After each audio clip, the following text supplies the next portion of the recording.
అందరికీ శ్రీరామనవమి శుభాకాంక్షలు.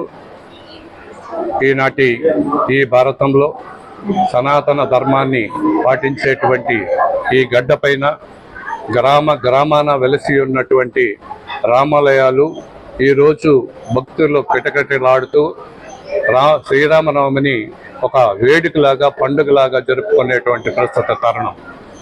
ఈ దేశంలో ప్రధానంగా 500 సంవత్సరాల నుంచి పోరాటం చేసినటువంటి సందర్భంలో మనము అయోధ్యలో రామమందిరం నిర్మాణం చేసుకోవడం అనేటువంటిది మీకు అందరికీ కూడా తెలుసు.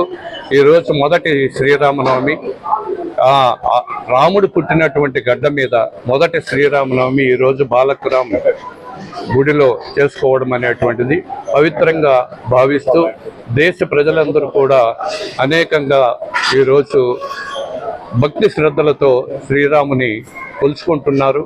మర్యాద పురుషోత్తముడైనటువంటి శ్రీరామచంద్రుని యొక్క జీవిత చరిత్రే ఈ దేశంలో ఉన్నటువంటి ప్రజలందరికీ కూడా సామాజిక సూత్రాలు చెప్పించినటువంటిది, అనేక నీతి నియమాలను చెప్పించినటువంటిది, ఒక తండ్రి ఆజ్ఞ శిరసావించినటువంటి పుత్రుడిగా ప్రజలను ప్రజారంజకంగా పాలించినటువంటి రాజుగా, సీతామహాదేవికి ఉత్తమమైనటువంటి భర్తగా, లక్ష్మణ స్వామికి ఒక సహోదరుడుగా అనేక పాత్రలు మనకు రామాయణంలో పూర్తిగా మన నిజ జీవితంలోకి అన్వయించే విధంగా కనబడుతున్నటువంటి ప్రస్తుత తరుణంలో గ్రామాల్లో కూడా రామాలయాలు వెలిసింది ఏంటంటే శ్రీరామచంద్రుని యొక్క గొప్పదనానికి తార్కాణం.